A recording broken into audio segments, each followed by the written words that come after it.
Sean and I were talking as dating teenagers about having a family. He talked about this little girl that he used to dream about. He could see her so vividly. He could see how she looked, her hair, and even the color dress that she would have on, a yellow dress. And so Tyler is that manifestation of that dream. Tyler has always been a joy from the first day I met her. Let's back up. From the first day I knew Renee was pregnant, and it was a girl. When I found out she was coming, I was pleasantly surprised because I had a 5-year-old son myself, and I had just finished with being a mother. So it was like I was going to be somewhat of a mother again. I was very young when I found out that I was going to be an aunt, and I found out because my sister's belly just kept getting bigger and bigger and bigger. And no one came right out and told me that she was pregnant, but I put 2 and 2 together and figured out that a baby was on the way. I was working a case that was very close to the hospital. And when I heard that the baby was born, I was very anxious to get to the hospital. I got there just a few minutes after birth. They had just cleaned her up, and she was with her mom. I was at the hospital for most of it, and I left, and I came back early that morning, and I saw her, and she was beautiful, and she reminded me of my son, my first child. She was my first granddaughter, my first grandchild, born to my first child, and my first daughter-in-law. I mean, having 17 hours of labor was pretty intense. The funny part about it is that she came on her due date, and she is my only child to do that. She came 5:24 a.m. February 23rd, 1991. I was in school, kindergarten, Miss Nelson at Paul Meadow Elementary School, and Tyler was born. I came home, and Mama said, y'all had the baby. And then she came home, and that was that. And then she took my shine. She stole my spotlight. I was the baby, and then she became the baby, and she robbed me blind of my spotlight. Really, it was just cool to be an uncle so early. I remember being like 5th grade. Was it that early? Yeah. Telling people like, you know, I'm an uncle, you know, and it was like almost at first like another little sister, you know, like, oh, I got another little sister, you know. It wasn't really like a niece type situation. We admired an artist that we both thought was beautiful and energetic and talented, and we just loved the idea of a girl with a boy's name, and that name just resonated character and spunk and uniqueness. Me, Jig, and Renee were at Granny's house.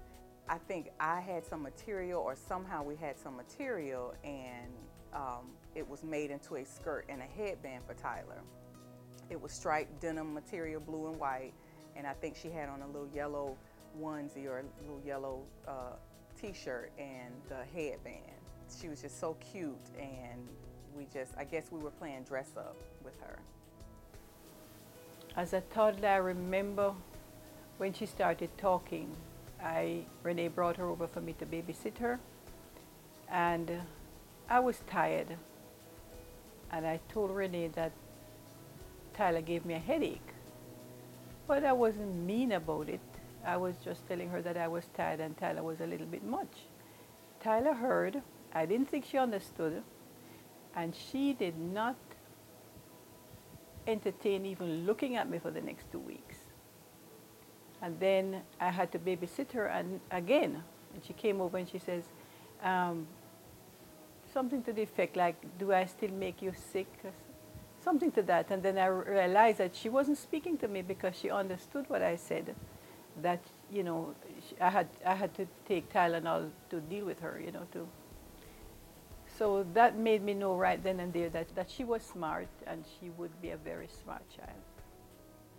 To see her as the young woman that she has become has been very transformational, because when she went to college, she had a little reservations about going off to college and leaving home.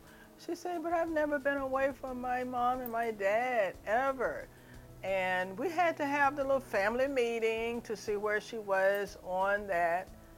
You know, I feel, you know, even though I haven't really expressed it to her, I feel this connection, and I'm really proud of her, and I'm really happy for her. And, you know, I'm almost living vicariously through her again, like, you know, right now.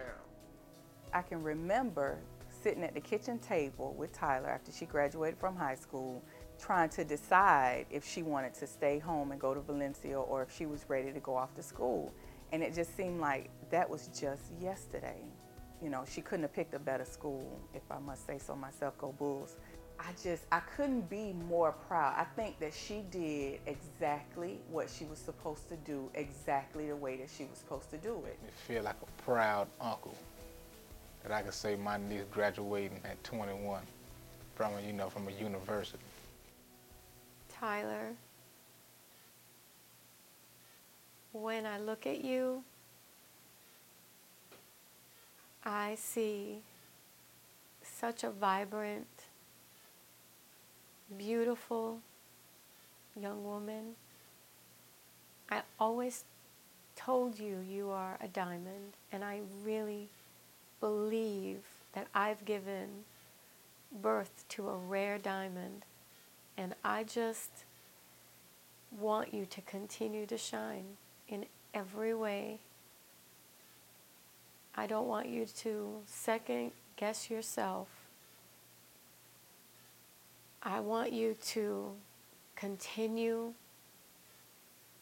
to shine and know that I am so proud of you. I am so in awe of the things that you are doing and the things that you have yet to do. You are like a walking present every day.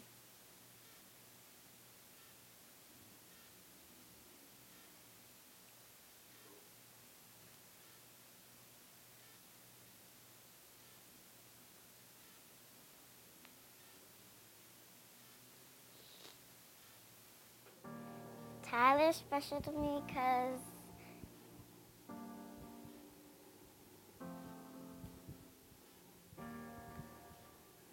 I do not know. Okay, here's my best impression of Tyler. Hey, it's Raspy. You know, skibbity bop bop, yeah. You know,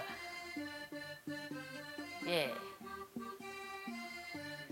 I mean, she's smart, she's pretty, everything you can ask for in a woman. You know, she's becoming a successful lady. You know, she's completed 4 years of college.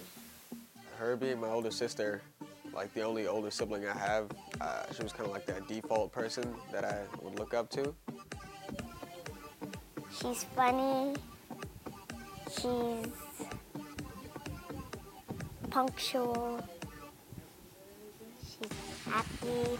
She's cute. Everything she wears, like, wow, a blast. Right? Punctual.